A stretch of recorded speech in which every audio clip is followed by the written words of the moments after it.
Boa noite, no ar mais uma edição do programa Arcanos Celestes, uma série inédita na televisão brasileira que visa divulgar a obra do cientista, filósofo e teólogo sueco Emanuel Swedenborg, revelador das doutrinas celestes. Este programa vai ao ar todas as terças-feiras às 19 horas, no canal 5 da NET e 72 da TVA, podendo ser assistido também pelo site www.cwbtv.net ou pelo site www.arcanocelestes.com. As perguntas com críticas, dúvidas e sugestões poderão ser encaminhadas para o e-mail de contato arcanocelestes@gmail.com e os livros, bem como os demais materiais, poderão ser solicitados pelo telefone 3027 4741. Esta noite, dando prosseguimento à nossa série de estudos, falaremos sobre a doutrina dos usos. Para isso, conto mais uma vez com a ajuda do Eduardo, que, assim como eu, faz parte do grupo de estudo das doutrinas celestes aqui em Curitiba. Eduardo, boa noite. Boa noite. Inicialmente, Eduardo, eu quero ler dois trechos. Um da palavra que se encontra no Êxodo capítulo 18, versículo 21 a 22. E tu, dentre todo o povo, procura homens capazes, tementes a Deus, homens de verdade, que aborreçam a avareza, e põe-nos sobre eles por maiorais de 1000, de 100, de 50 e de 10, para que julguem este povo em todo o tempo. E seja todo negócio grave, tragam a ti, mas todo negócio pequeno, eles o julguem. Assim a ti mesmo te aliviarás e levarão a carga contigo. E nos Arcanos Celestes, parágrafo 8719, lê-se: O Senhor age imediatamente através do céu, não porque ele necessite da ajuda deles, mas para que os anjos possam ter funções e ofícios e, consequentemente, vida e felicidade, de acordo com seus ofícios e usos. Eduardo, nós ouvimos falar muitas vezes que esse tema, a doutrina dos usos, ela realmente permeia toda a obra, todos os arcanos celestes. Eu queria que inicialmente você começasse falando sobre qual o significado literal e espiritual desse versículo do Êxodo. Boa noite, Tiago. Boa noite a todos. Então, o sentido literal desse texto ensina que nenhuma pessoa deve tomar sobre si todo o encargo de uma grande obra, né? Mas escolher auxiliares, né? Como é citado lá, homens capazes e tementes a Deus, e delegar-lhes dever e autoridade sobre questões menores, né? E assim, no sentido, nós devemos, por exemplo, mesmo no sentido natural, colocar isso para as nossas famílias, por exemplo, as pessoas que têm filhos, delegar poderes aos filhos para que eles possam ter pequenas responsabilidades iniciais, né? E para que eles possam ir crescendo, né? E tendo já essa experiência com a responsabilidade, para que no momento que forem adultos, eles já tenham um sentido de responsabilidade, né? E no sentido espiritual, o texto, esse mesmo texto, ensina que uma pessoa deve formular, então, para si, doutrinais ou princípios que orientem as matérias da sua vida diária, né? Ou seja, para que haja uma aplicação prática, né, desses princípios, né, na vida da pessoa, né? Porque Moisés, por exemplo, representava a palavra, e naqueles primeiros tempos da história do seu povo, ele estava se desgastando pelo fato de lhe trazerem todos os problemas para que resolvesse, né? Ou seja, também no começo da história de cada igreja que as pessoas buscam diretamente a revelação para respostas específicas para qualquer questão menor da sua vida, né? E Moisés, no caso, estava tentando fazer além da capacidade de qualquer pessoa, né? E assim também aqueles que buscam na palavra respostas para todas as questões da sua vida, mesmo as menores, né, estão buscando mais do que ali se encontra muitas vezes, né? Não que a palavra mesmo possa se desgastar com a constante busca, mas sim que a fé e a confiança que se tem na palavra podem assim se enfraquecer, né? Por isso, ordena-se ao homem que formule para si doutrinais ou princípios de vida que guiem a sua vida diária, né? doutrinais esses que devem estar fundamentados na palavra. Isso sim, né? Porque a palavra é a base para toda a explicação, inclusive, dos escritos da nova igreja, né? E o próprio Senhor emprega, no caso, homens e anjos para cumprir os seus usos. E não que o Senhor não possa realizar por si mesmo esses usos, né? Mas porque homens e anjos, né? Para que os homens e os anjos possam ter nesses usos, né? Um desempenho, né? E encontrem a felicidade única e verdadeira que só se adquire através desses usos, né? Assim foi que o humano do Senhor, enquanto estava na terra, percebeu que ele deveria salvar os homens, né? Porque no princípio ele tinha isso não era uma coisa bem consciente para ele, mas que foi se tornando consciente à medida que ele foi se desenvolvendo em sabedoria, em graça, como é citado nos evangelhos, né? Então, ele não poderia fazer tudo sozinho. Ele foi percebendo, né, que ele deveria deixar ao homem, né, para que ele fizesse alguma coisa também, né? Porque então o homem, se ele não tivesse essa participação, ele não teria parte no desempenho desse uso, né? E o poder de salvar, ele cabe só ao Senhor, né? Mas ele permite que o homem tenha parte nessa obra, né? Para que o homem possa participar dessa felicidade, né? E parte essa, inclusive, que consiste em ler a palavra, fazer o autoexame, confessar os pecados, fazer a penitência e, no meio de tudo, reformar-se. Ou seja, incluindo todas essas coisas, ele vai se reformando, né? E foi por amor ao homem que o Senhor concedeu, por exemplo, o livre-arbítrio, né? A liberdade de cooperar ou não com Deus. Ou seja, o homem tem que ter essa liberdade, né? Pois o homem seria menos feliz num céu em que ele tivesse sido forçado a entrar do que no inferno que ele estivesse pela própria escolha, por exemplo, né? Então, essa possibilidade da liberdade está além, né, do próprio céu, no caso. O homem tem que ter essa liberdade, né? E assim acontece com todos os usos que o Senhor consente que anjos e homens prestem, né? Para que possam ter funções e para que possam realizar e, consequentemente, a felicidade na prestação dos usos vai trazer uma realização interior, tanto para os homens, né, como para os anjos. Uhum. E, Eduardo, algo que eu percebo, assim como outros temas, que essa doutrina do uso ela é de conhecimento exclusivo na nova igreja, né? E ela abre campos assim, um campo inteiramente novo na vida religiosa. E a revelação dessa doutrina ela deve ser motivo de grande gratidão, não só dessa, como de todas as outras que estão nas doutrinas celestes. Mas para que a gente possa usufruir realmente dessa doutrina em sua inteireza, a gente tem que compreender a sua essência. Qual é a essência da doutrina do uso? Pois bem, a doutrina do uso, como você já disse, né, ela é conhecida exclusivamente na nova igreja e ela abre ao homem um campo inteiramente novo na vida religiosa, né? E a revelação dessa doutrina deve ser motivo de nos fazer gratos, né? Como você acabou de citar, né? Então essa doutrina ela traz uma novidade porque ela mostra que essa essência, né, ela é algo que está justamente nos usos, né?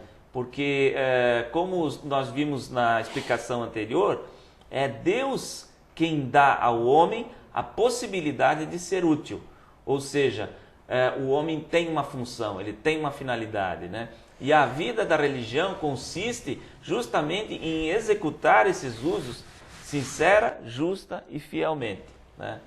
E ao mesmo tempo em que o homem se volte para o Senhor em busca de orientação e se afaste dos males como pecados.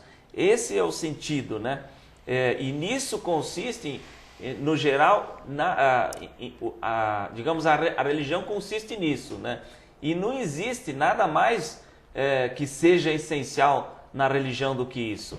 pois o céu é o próprio fim ou o propósito da criação, ou seja, é um eterno estado de vida que está sempre se aperfeiçoando, né? E no qual a pessoa recebe do Senhor a genuína felicidade, né? É o prazer que vem da ação de se fazer o bem aos outros, né? E o prazer de se fazer o que é útil. E nesse prazer, nessa utilidade, é que está a realização do homem, né? Porque, na verdade, não existe felicidade duradoura a não ser a que vem do homem se usar, ser útil, né? Ele ter uma realização na sociedade, né? E quanto à sua essência, o uso é uma coisa espiritual. No caso do Senhor, o uso que ele presta é o da salvação, né? Mas o homem e o anjo não podem prover salvação nenhuma, né? Porque eles não têm esse poder, mas podem cooperar com o Senhor nessa obra.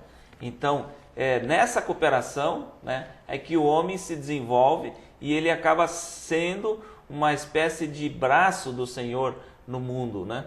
E ele pode, por exemplo, cooperar nesse contexto, né, através da instrução, do encorajamento, do exemplo, que são obras puramente espirituais. Ou seja, porque o uso real do homem é a influência para o bem que ele exerce sobre os outros, né? Por exemplo, um sacerdote pode ser um brilhante pregador, mas mas o sucesso, né, no caso do desempenho do seu uso, vai se limitar à maneira pelo qual ele influencia as pessoas a entrarem em comunhão com o Senhor. Ou seja, o exemplo vai contar muito. E não adianta ele ter boa oratória se as coisas que ele faz não são, digamos assim, compatíveis com aquilo que ele fala, né? E isso é realmente o único uso que há, que é o uso em que as pessoas podem tomar parte, né? Todas as pessoas têm esse livre-arbítrio e, tal como elas falam, elas devem agir. E daí isso concretiza uma utilidade prática na vida da pessoa, né?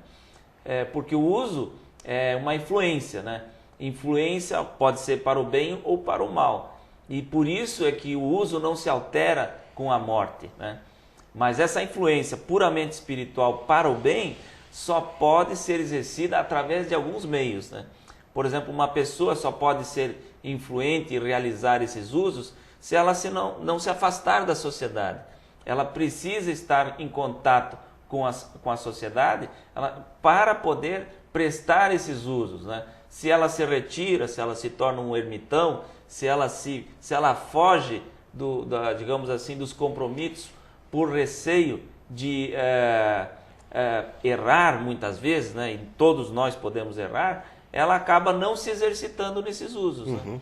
Então, a única maneira aqui na Terra, né, de nós prestarmos esse uso é através da presença, né, no dia a dia das pessoas, né? Digamos assim, consiste numa obra de ocupação em que o indivíduo é incumbido de tarefas, por menores que sejam, né? E ela precisa realizar essas obras, né?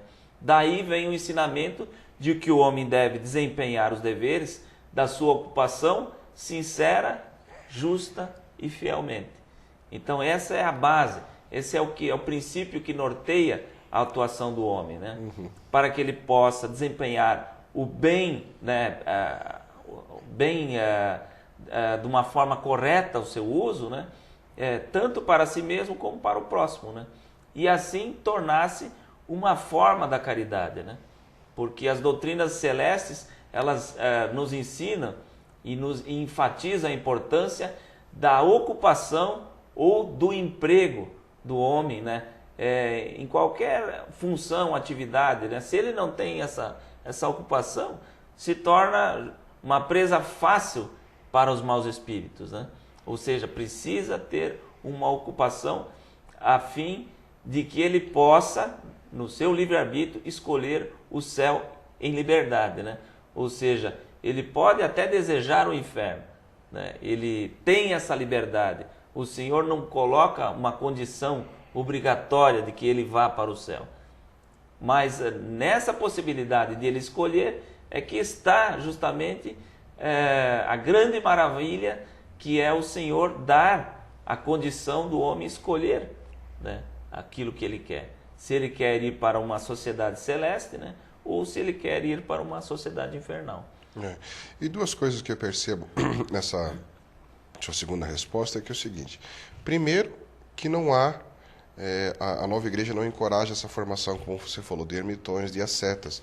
Isso é algo que era muito mais comum no passado, mas ainda hoje vemos algumas pessoas dizendo que vão se retirar da vida, que vão se isolar para procurar a Deus. Isso não é necessário, né? Como você falou, o homem ele tem que prestar usos, né? Eu não quero parecer ofensivo, mas às vezes sou até meio covarde quando a pessoa se isola, e não está enfrentando os problemas no dia a dia. A vida religiosa, como você disse, como você mencionou, e como está nos escritos, ela deve ser vivida diariamente. E outra coisa é que não existe trabalho menos ou mais nobre. Nem todos precisamos ter profissões que são ditas na sociedade como valorosas. Qualquer trabalho a pessoa pode agir da maneira correta, de maneira a honrar o Senhor e de prestar o seu uso. E aproveitando, Eduardo, agora alguém poderia perguntar, né? O que importa a maneira como o trabalho é feito? Não importa só que ele seja realizado, né?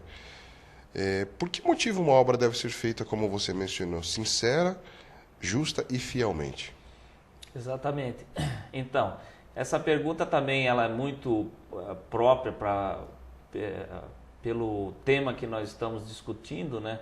Porque ela mostra que se o homem não coloca nas coisas que ele faz, né, esse princípio básico de que ele tem que cumprir o seu propósito, aquilo que ele foi incumbido, de uma forma fiel, justa, né, e diligente, né, então ele fica parecendo aquela pessoa que entra no emprego, né, e ela entra no dia 1º pensando em receber o salário no dia 30 ou no dia 1º do mês seguinte, né? Então, o que acontece? A pessoa precisa estar ciente de que não é só o salário que ela precisa buscar, né? Porque o prazer não está em receber o salário, mas o prazer justamente está em executar as tarefas de uma maneira correta, de uma maneira justa, né? De uma maneira diligente, de forma que a pessoa possa se sentir. Aí que está a felicidade, né? É justamente no prazer que a pessoa tem em servir que está a verdadeira felicidade da vida. E aí está também a felicidade do céu, porque a pessoa pode viver nesse mundo já tendo o céu dentro de si, né? E justamente a manifestação deste céu dentro da pessoa é a forma como ela realiza as coisas no seu dia a dia, a forma, o coração, a manifestação que ela coloca, o entusiasmo, o empenho, o desejo em realizar essas coisas corretamente, né? Então, segundo a minha opinião e também o que a gente lê nas doutrinas celestes, é justamente isso, que a percepção que se tem dessa realização humana não está num carro bonito que você tem, ou numa roupa do último modelo, né? Numa moda que você lança, né? Não está numa coisa externa, não está numa coisa que simplesmente aparenta para a sociedade, mas está numa realização interior, numa forma que você, vivenciando o trabalho do seu dia a dia, se realizando através do empenho, da dedicação, do amor às coisas que a gente faz no dia a dia, pensando justamente de como você vai beneficiar a sociedade, como o próximo vai ser beneficiado com aquelas coisas que você faz, que muitas vezes são simples no seu dia a dia, né? Nós não podemos fugir e ir além da nossa atuação, né? Por exemplo, eu não posso influenciar muito as coisas que estão acontecendo lá em Brasília, no Congresso, né? As votações que estão sendo colocadas lá e que estão distantes da minha realidade, né? Mas se eu estiver fazendo o meu dever, as coisas simples do meu dia a dia, nas quais eu me relaciono com o mundo circundante em que eu vivo, né? E aqui, nesse trabalho simples, eu estiver operando de uma forma correta, honesta, sincera, justa, diligente, do meu pequeno trabalho, eu já estou influenciando toda a sociedade como um todo, assim, o mundo como um todo, né? Embora isso não pareça, né? Porque não há uma,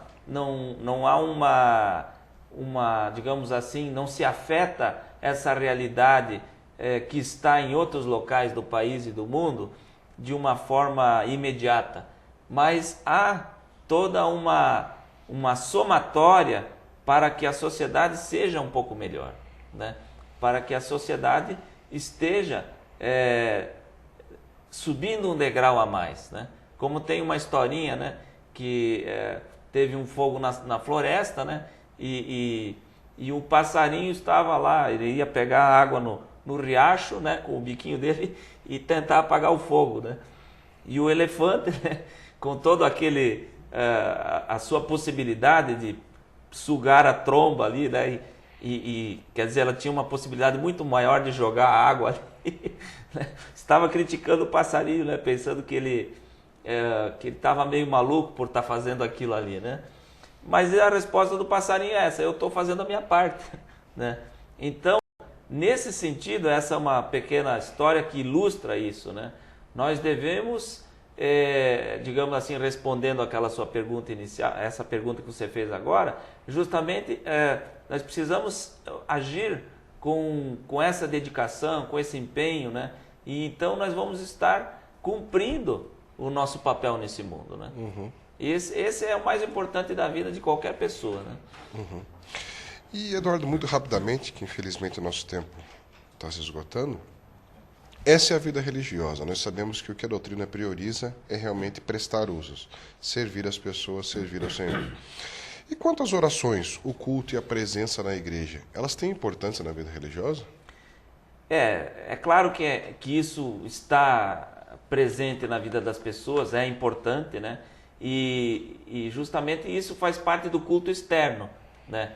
É necessário que a pessoa vá ao culto, que ela manifeste, né, em orações, né, e na sua presença da igreja, né, de forma que essa é uma manifestação externa que a pessoa tem de adoração ao Senhor. Uhum. Ela é importante, é necessária, nós sabemos os benefícios que isso traz para todas as pessoas e para toda a comunidade, até no sentido de que haja uma congregação entre as pessoas, né? Mas o principal é isso que nós acabamos de falar, ou seja, o mais importante de tudo, né, é que a pessoa fuja dos males, né, e que ela, então, ao mesmo tempo, ela precisa cumprir duas coisas, né? Voltar-se para o Senhor, ou seja, afastando-se dos males como pecados, né, como a gente já havia falado, e agir com sinceridade, com justiça, com fidelidade. São essas as coisas essenciais da religião e nada mais. Aquele que assim age em sua vida externa desempenha, através da sua obra, os bens dos usos necessários ao homem na terra. Ou seja, ao mesmo tempo a pessoa está desempenhando também uma função espiritual quando ela está agindo dessa forma. Ela nem sequer percebe, né? Mas ela está justamente cumprindo o seu papel também espiritualmente falando. Porque a vida da religião principalmente, não se pode falar nem em espiritualidade se a pessoa não cumpre o seu dever. A primeira coisa que é necessária é justamente que a pessoa se afaste do mal e faça o bem. E para fazer o bem ela precisa se afastar do mal primeiramente. Então ela vai estar cumprindo o seu verdadeiro papel, que é a essência da religião, ou seja, a utilidade, ela ser uma pessoa que trabalha, né, da sua possibilidade para a realização da obra do Senhor nesse mundo.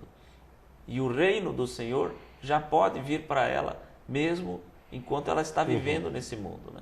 Então em resumo, essa é a função da pessoa aqui e a realização que ela traz na sociedade. Bem, no programa de hoje nós falamos sobre a doutrina dos usos. Nos baseamos num texto do reverendo Orman Odner, com a adaptação do reverendo Cristóvão Nobre.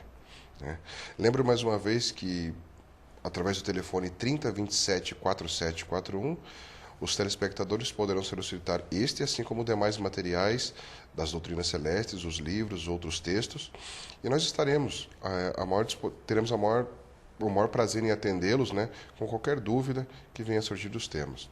Eduardo, as palavras finais, por gentileza? Então, boa noite mais uma vez ao Tiago, agradeço a ele, a toda a equipe da CWB TV, que nos assessora sempre com muito carinho, e a você que nos assiste, que é o motivo maior de nós estarmos aqui. Uma boa noite a todos, com a graça de nosso Senhor Jesus Cristo. Amém.